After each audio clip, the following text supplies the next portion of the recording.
money on a roulette table is in a higher bracket by far than feeding a slot machine, even if you get a steady run of lemons. Howley didn't waste any time. He headed for the roulette table right away. He watched the play for about 3 spins of the wheel. Then he took out his gadget, in plain sight of anyone who cared to watch, and set the dial for 13. Then he held it in his hand with thumb and finger touching the plates, and put his hand in his jacket pocket with the lens aimed at the wheel. He stepped up to the table, bought $100 worth of chips, and put 50 on number 13. "No more bets," said the croupier. He spun the wheel and dropped the ball. 13, black, odd, and low, he chanted after a minute. With a practiced hand, he raked in the losers and pushed out Howley's winnings. There was $1,600 sitting on 13 now. Howley didn't touch it. The wheel went around and the little ball clattered around the rim and finally fell into a slot. 13, black, odd, and low, said the croupier. This time, he didn't look as nonchalant.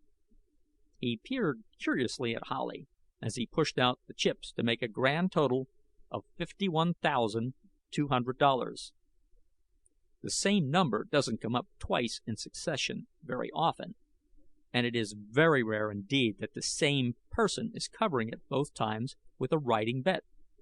2,000 limit, sir, the croupier said, when it looked as though Howley was going to let the 51 grand just sit there.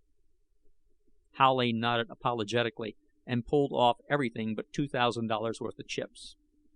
The third time around, the croupier had his eyes directly on Howley as he repeated the chant.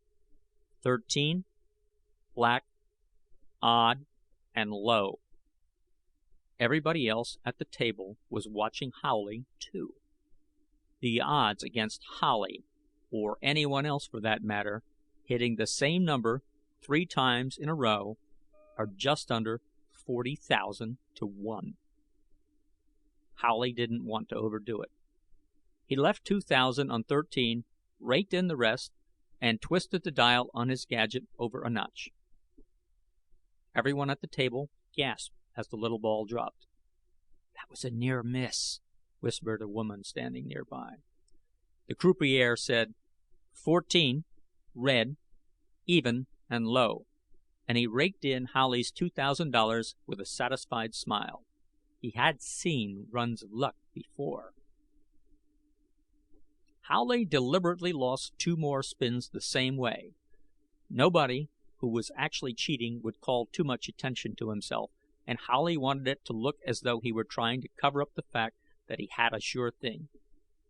He took the gadget out of his pocket and deliberately set it to the green square marked 00. Then he put it back in his pocket and put $2,000 on the 00. There was more than suspicion in the croupier's eyes when he raked in all the bets on the table except Howley's. It definitely didn't look good to him. A man who had started out with a $50 bet had managed to run it up to $174,200 in 6 plays. Howley looked as innocent as possible under the circumstances, and carefully dropped the dial on his gadget back a few notches. Then he bet another 2,000 on high, an even money bet. Naturally, he won. He twisted the dial back a few more notches and won again on high. Then he left it where it was and won by betting on red. By this time, of course, things were happening. The croupier had long since pressed the alarm button, and 5 men had carefully surrounded Howley. They looked like customers, but they were harder looking than the average, and they were watching Howley, not the wheel. Farther back from the crowd, 3 of the special deputies from the sheriff's office were trying to look inconspicuous in their gray uniforms and white Stetsons and pearl-handled revolvers in black holsters. You can imagine how inconspicuous they looked. Howley decided to do it up brown. He reset his gadget as surreptitiously as possible under the circumstances, and put his money on 13 again. 13, black, odd, and low," said the croupier in a hollow voice. The 5 men in evening dress and the 3 deputies moved in closer. Howley nonchalantly scraped in his winnings, leaving the 2,000 on the 13 spot. There was a combination of hostility and admiration in every eye around the table when the croupier said, "13, black, odd, and low," for the 5th time in a space of minutes, and every one of those eyes was turned on Jason Howley. The croupier smiled his professional smile. "I'm sorry, ladies and gentlemen. We'll have to discontinue play for a while. The gentleman has broken the bank at this table." He turned the smile on Howley. "Congratulations, sir." Howley smiled back and began stacking up over $300,000 worth of plastic discs. It made quite a pile. One of the deputies stepped up politely. "I'm an officer, sir," he said. "May I help you carry that to the cashier's office?" Howley looked at the gold star and nodded. "Certainly. Thanks." The other 2 deputies stepped up too, and the 3 of them walked Howley toward the cashier's office. Behind them came the 5 men in dinner jackets. "You'll have to step into the office to cash that much, sir," said one of the deputies as he opened the door. Howley walked in as though he hadn't a care in the world.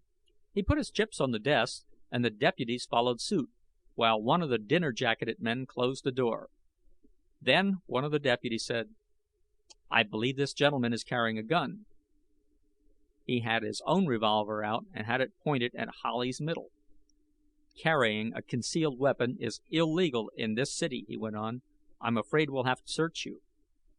Howley didn't object. He put his hands up high and stood there while his pockets were frisked. "Well, well," said the deputy coolly. "What on earth is this?" It was Howley's gadget, and the dial still pointed to 13, black, odd, and low. The next morning, I went down to the jail in response to a phone call from Howley. The special deputies had turned him over to the city police, and he was being held under suspicion of fraud. I knew we could beat that down to an attempt to defraud, but the object was to get Howley off scot-free. After Howley told me the whole story, I got busy pushing the case through. As long as he was simply being held on suspicion, I couldn't get him out on bail, so I wanted to force the district attorney or the police to prefer charges. Meanwhile, I made sure that Howley's gadget had been impounded as evidence. I didn't want anyone fiddling with it before the case went to court. Except, of course, the DA and his men. There wasn't much I could do to keep it out of their hands. After throwing as much weight around as I could, including filing a petition for a writ of habeas corpus with Judge Grannis, I went over to Howley's hotel with the signed power of attorney that Howley had given me, and I got a small envelope out of the hotel safe. It contained a baggage check. I went over to the bus depot, turned over the check to the baggage department, and went back to my office with a small suitcase. I locked myself in and opened the case. Sure enough, it contained 3 dozen of the little gadgets. There I sat down to wait. By noon, Judge Grannis had issued the writ of habeas corpus, and rather than release Jason Howley, the police had booked him, and District Attorney Thursby was getting the case ready for the grand jury. There was over $250,000 at stake, and the men behind the Golden Casino were bringing pressure to bear. If Howley wasn't convicted, they'd have to give him his money, and that was the last thing they wanted to do. $250,000 isn't small potatoes, even to a gambling syndicate. It wasn't until early on the morning of the 3rd day, after Howley's arrest, that I got a tip-off from one of my part-time spies. I scooped up the phone when it rang, and identified myself. "Counselor? Look, this is Benny." I recognized the voice and name. Benny was one of the cabbies that I'd done favors for in the past. "What's the trouble, Benny?" "Ah, no trouble. I just got a little tip you might be interested in." "Fire away." "Well, the DA and some of his boys went into the Golden Casino about 10 minutes ago, and now they're closing up the place. Just for a little while, I understand, hour maybe.